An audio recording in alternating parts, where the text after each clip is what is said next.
Alright, YouTube, and welcome to a brand new Bad Nerd Reviews. And today I am reviewing Loki.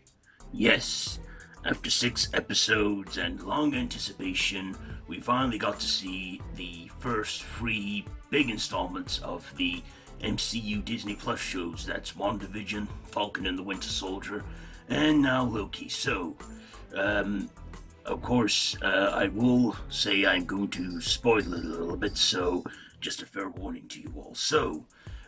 Following the whole time heist in Avengers Endgame, where they accidentally lose the Space Stone, the Tesseract, and Loki escapes, if you know what I'm talking about. Loki escapes, and he then gets collected by the TVA, the Time Variant Authority. And then he actually ends up working alongside them to help stop this variant of Loki. He then finds that it's a female Loki, and then throughout the whole series progresses, we find that the TVA, which was guarded and manned by the timekeepers, is all a lie, and we find that the whole person running the whole thing is he who remains, who, spoiler alert, is Kang the Conqueror. So he finally gets brought into live action in the MCU, but is saving his big movie debut for Ant-Man and the Wasp: Quantumania, I think. This, of course, is all episodes are directed by Kate Herron, and they are based on Marvel characters. It stars Tom Hiddleston, Gugu, Mathia-Raw, or something. Woony Me, Masuka, Eugene, Corradero or something, Tara Strong, Owen Wilson, and Sophia Di Martino. I've already explained the premise. So this is in Phase 4, and like I said, I've told you the plot. This also had guest appearances from the likes of Richard E. Grant as a variant Loki, who was true to the comic book Loki, and yeah, we even get an alligator Loki. What did I like about this? I actually love this one. It was on Wednesday nights. Well, not Wednesday nights. I watched it in the evening on Wednesdays, but it was available every Wednesday on Disney Plus, and the whole series is now available. I like Tom Hiddleston in this. I was expecting we get the evil, stuck-up, stubborn Loki that we got in the Avengers, but we did at first. But his character developed over the series, and he became a likable character. He got a whole new redeeming arc again. He saw all his future when he dies at the hand of Thanos in Infinity War, and that scares him, and he eventually, becomes a likable character again, and I love that character development between with Tom Hiddleston as Loki. I also enjoyed, the whole story, and I also liked Owen Wilson as Mobius. And we find out that everyone who works at the TVA are all variants. I loved Owen Wilson in this as Mobius. Well, he kind of acted pretty much the same as he does in all his roles. But he was different. He looked different in it. He had gray hair and a mustache. He looked different. He looked older.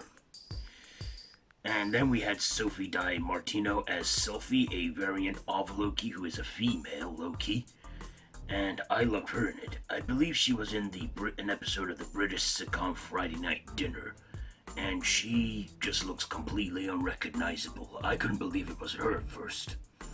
And I loved her as Sylvie, the female Loki. She was beautiful, and I love the chemistry between her and Loki, how it all builds throughout the series. I also loved the character of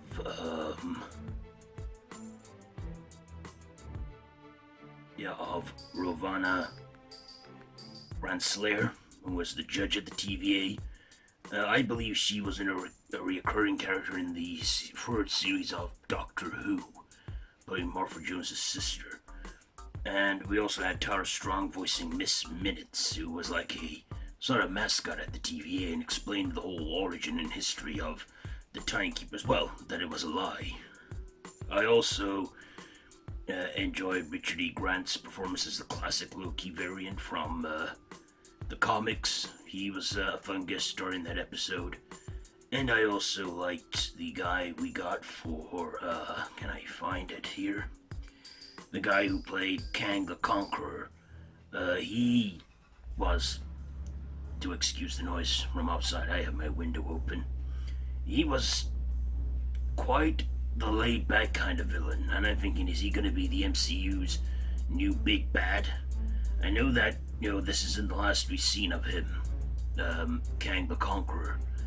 And this, I believe, this one finally introduces the multiverse. Like they've been teasing it for a long time, like they did with Spider-Man Far From Home, and then they did with WandaVision. I think we finally got a good taste of the multiverse in this series, and I liked that. I like that we're finally getting a multiverse in the MCU. I think this could be the next saga in the MCU now that the Infinity War is done. They also had the Infinity Stones in this, but in the TVA realm, they don't work. They're irrelevant, they're just rocks. Which brings me to the theory, is the TVA in the quantum realm? Could be. Because they did say in Ant-Man and the Wasp, when Hank goes in the quantum realm, if you look quickly, you can see a little city. What if that's the TVA? Could be, I don't know. Anyways, yes, and this isn't the last we've seen of Loki. He is going to come into it, into Doctor Strange in the Multiverse of Madness with Wanda Maximoff, or the Scarlet Witch. And also, unlike the other two Marvel shows we've had already, this one is actually getting a second season. Yes, Loki returns for season 2, and they left it on a bit of a cliffhanger. Maybe they'll resolve it in Doctor Strange or something, I don't know, but all I know that Loki has set a lot of things in motion and a lot of questions that need answering. So do I recommend this series? Absolutely, it is brilliant. Probably one of the best ones. I know I keep saying each one's better than the best one, but this one I think is definitely a great series, and you should check it out if you've got Disney Plus. Just give it a watch. 6 episodes, all on there now, so you can enjoy it. So, what am I gonna... do I have anything to dislike about this? Not really. So, I am gonna give Loki 5. Yes, that's right. 5 Batarangs out of 5. So, this has been Bad Nerd Reviews. This has been my review on Loki. Have you seen it? Let me know down in the comments below. If you like this video, be sure to give it a big thumbs up, share with your friends, and feel free to subscribe to my channel if you haven't already, and hit that notification bell. All of my social media links are linked down below in the description, so be sure to check all that out. I have been the Bat Nerd, and this has been Bat Nerd Reviews. So, until next time, Bat Nerd out.